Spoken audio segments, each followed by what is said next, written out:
Hi viewers, welcome to my channel Rajesh English club.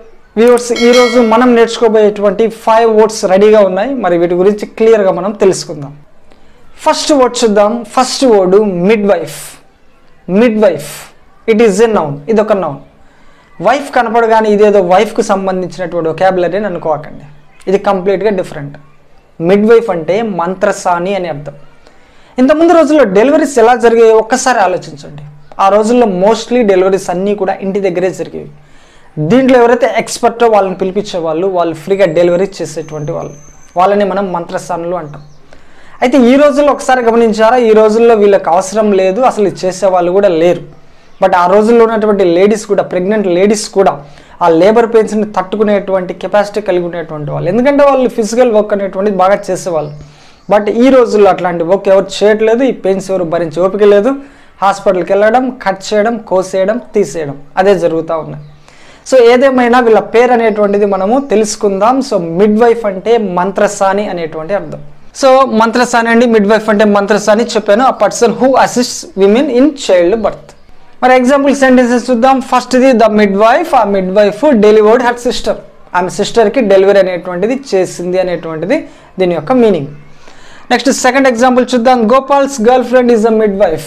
Gopal వాళ్ళ girl friend ఎవరంటే ఒక mid wife, ఒక మంత్రసాని అనేటువంటిది దీని యొక్క అర్థం. నెక్స్ట్ సెకండ్ వర్డ్ చూద్దాం. మోడెస్ట్.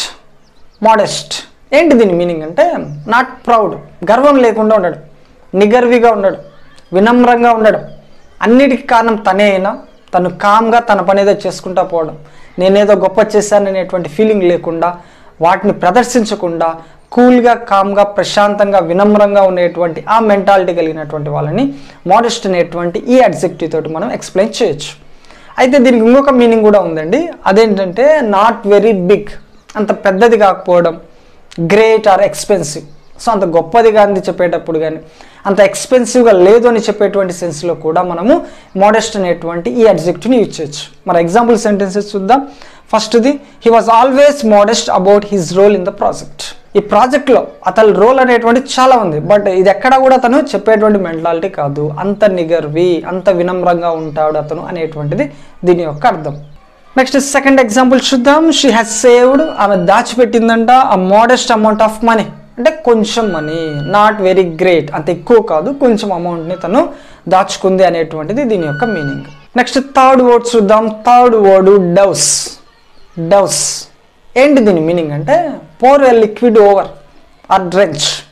దేని మీదైనా, ఎవరి మీదైనా లిక్విడ్ పోసేసి వాళ్ళను తడిగా చేయడం అనేటువంటి సెన్స్లో దీన్ని యూజ్ చేయొచ్చు.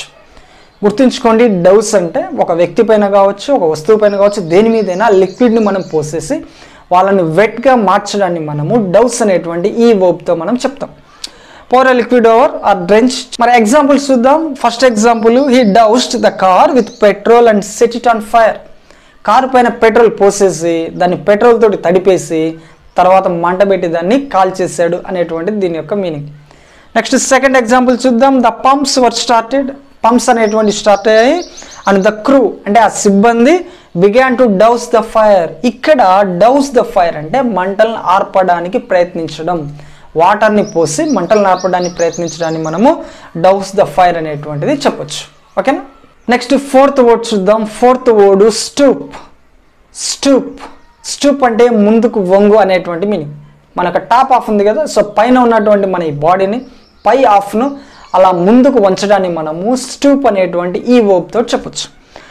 స్టూప్ అంటే ముందుకు వంగు, to bend the top of the body forward and down. అలా ముందుకి, అలా కిందికి అలా వంచడాన్ని మనము స్టూప్ అనేటువంటి ఈ వర్బ్తో చెప్పొచ్చు. ఫర్ ఎగ్జాంపుల్ సెంటెన్సెస్ చూద్దాం. ఫస్ట్ది, he stooped down and reached towards the coin. అతను అలా ముందుకు వంగి ఆ కాయిన్ని రీచ్ అయ్యాడు. అంటే కింద పడినటువంటి ఆ కాయిన్ని తీసుకోవడానికి అతను కిందికి వంగి కాయిన్ దగ్గరికి చేరుకున్నాడు అనేటువంటిది దీని యొక్క అర్థం. నెక్స్ట్ సెకండ్ ఎగ్జాంపుల్ చూద్దాం. షీ స్టూప్డ్ డౌన్, ఆమె ముందుకు వంగిందంట టు హగ్ ద చైల్డ్. ఆ చైల్డ్ని హగ్ చేసుకోవడం కోసం తను అలా ముందుకు బెండ్ అయింది అనేటువంటిది దీని యొక్క మీనింగ్. నెక్స్ట్ ఫిఫ్త్ వర్డ్ చూద్దాం. Fatigue. Fatigue it is a noun. ఇది ఒక నౌన్ అండి. ఏంటంటే దీని meaning the feeling of extreme tiredness or weakness. So మీరు బాగా అలసిపోయారు అనుకోండి, అప్పుడు మీకు ఎలా అనిపిస్తుంది? చాలా టైర్డ్గా అనిపించింది, చాలా వీక్గా అనిపించింది కదా. సో అటువంటి ఫీలింగ్ మీరు ఎక్స్ప్రెస్ చేయాలంటే ఇంగ్లీష్లో మనము ఫటిగ్ అనేటువంటి ఈ నౌని యూజ్ చేయొచ్చు. మరి ఎగ్జాంపుల్ సెంటెన్సెస్ చూద్దాం. We were all suffering from fatigue. మేమందరం కూడా ఈ ఫటిగ్ తోటి చాలా బాధపడ్డాము. At the end of our journey, అంటే మా జర్నీలో బాగా అలసిపోవడం వల్ల సో మాకు ఒక ఫీలింగ్ కలిగింది, బాగా అలసిపోయిన బాగా వీక్ అయిపోయినటువంటి ఫీలింగ్ని మేము అనుభవించాము అనేటువంటిది దీని యొక్క అర్థం. నెక్స్ట్ సెకండ్ ఎగ్జాంపుల్ చూద్దాం. The man is shivering with fatigue.